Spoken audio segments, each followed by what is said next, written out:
चलो बच्चों, तो हमने पिछले वीडियो में देखा था क्रिया क्या होती है और उनके भेद क्या होते हैं। तो उसमें से हमने पहला भेद देखा था अकर्मक क्रिया, और अब हम ये दूसरा भेद देखने जा रहे हैं सकर्मक क्रिया।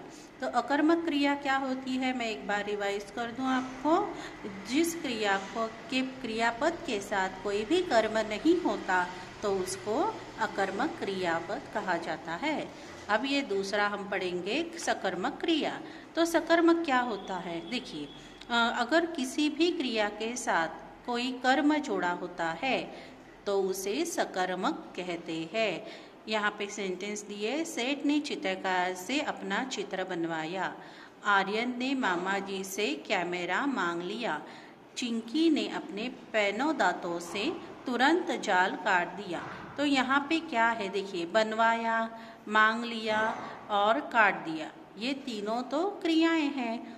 और उनके साथ साथ अगर हम उन क्रियाओं को कोई सवाल पूछते हैं, जैसे बनवाया, तो क्या बनवाया, चित्र, तो ये तो हो गया ना कर्म। साथ साथ मांग लिया, क्या मांग लिया, कैमरा, तो ये भी कर्म हो गया। और काट दिया, क्या काट दिया, जाल काट दिया, तो ये भी हो गया कर्म।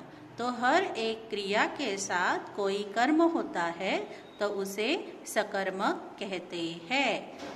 ठीक है। और एक नीचे देखिए एग्जाम्पल, मामा जी ने आर्यन को कैमरा दिया।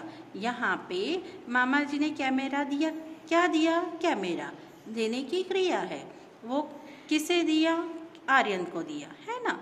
तो क्रियापद के साथ कोई अगर कर्म जुड़ जाता है तो उसे सकर्मक कहते हैं।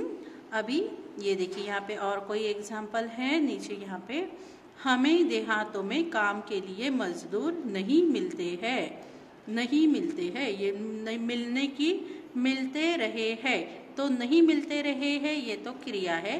कौन नहीं मिलते, मजदूर, है ना। नीलू चिड़िया दाना चुगने गई थी, ये तो हो गई क्रिया, जाने की क्रिया है। क्या चुगने गई थी, दाना, तो ये हो गया आपका कर्म। बंदर ने पेड़ के नीचे कुर्सी मेज ला डाला, तो डालने की क्रिया है, क्या डाला, कुर्सी मेज, तो ये हो गया आपका कर्म। ये तो हो गया आपका सकर्मक। अकर्मक और सकर्मक ये दो क्रियाएं हैं। मैं एक बार फिर से रिपीट कर दूं आपके लिए। अकर्मक यह क्रिया होती है जिसमें कोई भी कर्म नहीं होता, और सकर्मक क्रिया वो होती है जिसमें क्रिया के साथ कोई कर्म जुड़ा होता है। ठीक है। तो आगे हम पढ़ेंगे क्रिया के अन्य भेद। वो क्रिया के और अन्य 3 भेद है, जैसे कि संयुक्त क्रिया, सहायक क्रिया और प्रेरणार्थक क्रिया। तो एक एक करके हम देखते जाएंगे। पहला है संयुक्त क्रिया। संयुक्त क्रिया क्या होती है, अगर किसी वाक्य में एक से ज़्यादा अगर क्रियाएं आती है, उसमें क्रियाओं का उपयोग किया जाता है, तो उसे संयुक्त क्रिया कहा जाता है।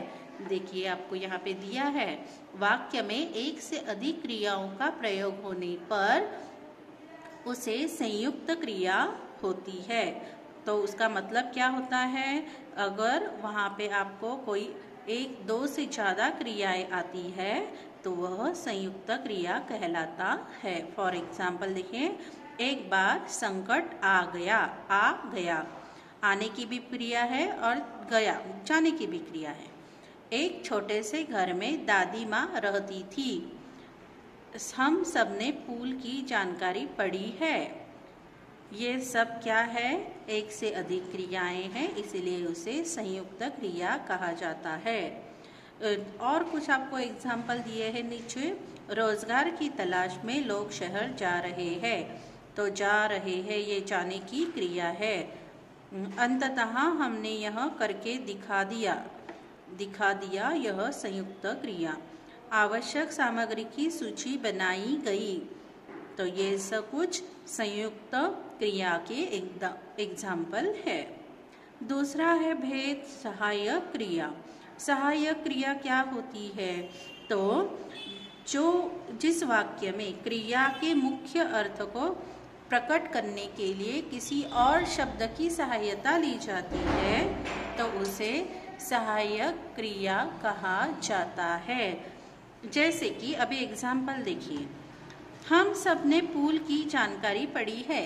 इस सेंटेंस में पढ़ने की क्रिया है। अगर हम लोग यह है कट कर देते हैं, हम सब ने पूल की जानकारी पढ़ी, तो कब पढ़ी, कहाँ पढ़ी या कौन से काल में पढ़ी, अभी पढ़ी, कब पढ़ी, तो ये हम लोग ठीक से तय नहीं कर पाते। इसीलिए है ये जो है ये उसका सहायक बन जाता है। पानी पीने का पानी लाने के लिए दूर दूर तक जाना पड़ता है।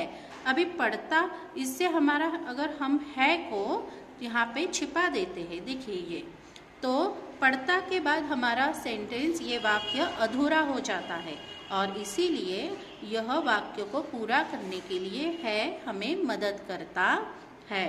तो इसीलिए सहायक क्रिया का काम क्या है, वाक्य को पूर्ण करना और अर्थ को हमें समझाना।